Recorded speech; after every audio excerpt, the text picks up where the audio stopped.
Faire de la théologie une science reconnue de tous, à l'instar des pays anglo-saxons, c'est l'objectif que veut atteindre l'ASTEOL, l'Association des institutions de théologie d'Afrique de l'Ouest et du Centre, au sortir de son assemblée générale qui se tient à Jacquesville depuis le mercredi 26 octobre 2022. Le professeur Charles Elomnanga, doyen de la faculté de théologie de l'Université protestante d'Afrique centrale, par ailleurs président de l'ASTEOL, nous situe sur les enjeux de cette rencontre. C'est cette association qui est un organe fêtière pour la formation théologique dans notre sous-région. Nous avons évolué jusqu'ici sans texte de base. C'est ce qui a amené donc les théologiens de l'Afrique centrale et de l'Ouest à m'élire comme président avec pour mission de faire en sorte que cette structure ait des textes de base et ça rime dans toutes les institutions, ça rime au système LMD qui implique l'harmonisation des programmes.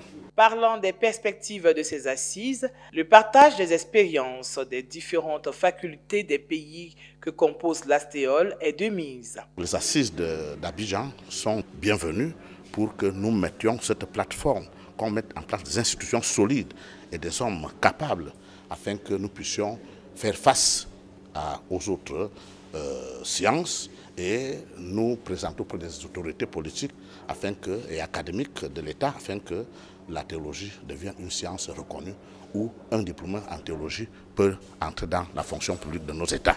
L'ASTEOL est constitué de tous les pays de l'Afrique centrale et de l'Afrique de l'Ouest. Et en particulier en Afrique de l'Ouest, il s'agit du Bénin, il s'agit du Togo, il s'agit de la Côte d'Ivoire et le Sénégal. En prélude à cette rencontre qui voit la participation de plusieurs sommités du monde théologique et pastoral d'Afrique de l'Ouest et centrale, la cérémonie d'ouverture a été marquée par un culte qui s'est tenu à l'église méthodiste unie de Accrou dans le district de Jacquesville. Dans son message, le révérend pasteur Goka Kudjo Mensa, s'appuyant sur le texte de Jean chapitre 8, versets 31 à 32, a exhorté l'Assemblée autour du thème « La vérité qui affranchit pour la paix et le développement, quelle pertinence pour l'Afrique d'aujourd'hui ». Il faut donc, au nom de la vérité, proscrire les subtilités du triptyque des trois M du colonisateur et le remplacer courageusement par le triptyque des trois choses qui demeurent, la foi, l'espérance et la charité. C'est cela la vérité qui conduit au développement. Telle est notre tâche théologique. Tel est le nouvel ordre africain pour l'affranchissement du joug de l'oppression et de l'obscurantisme de l'ordre ancien. Sortons donc des sacristies. Retroussons les manches de nos vêtements de vérité et d'amour. Le Seigneur nous y attend et que le Seigneur nous y aide.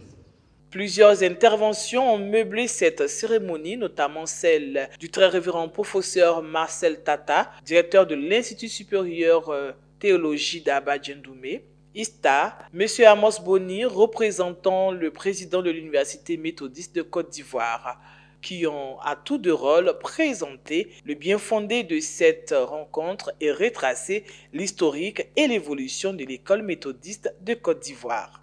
S'en est suivi l'intervention du très révérend Isaac Bodje, secrétaire de la conférence de l'Église méthodiste unie Côte d'Ivoire, qui, au nom du bishop Benjamin Boni, s'est félicité de la tenue des assises de l'ASTEOL en terre ivoirienne avant d'encourager les différents participants à ces travaux qui apportent un cachet particulier à la vie de l'Église en général. En vous retirant ici pour mener des réflexions en vue de donner à cette mission plus de force, plus de dynamisme, avec des stratégies de formation efficientes et complètes, chers formateurs, la mission à vous confier par l'Église, vos églises, de former des formateurs qui, à leur tour, se chargeront de former le peuple de Dieu pour qu'il n'y ait pas de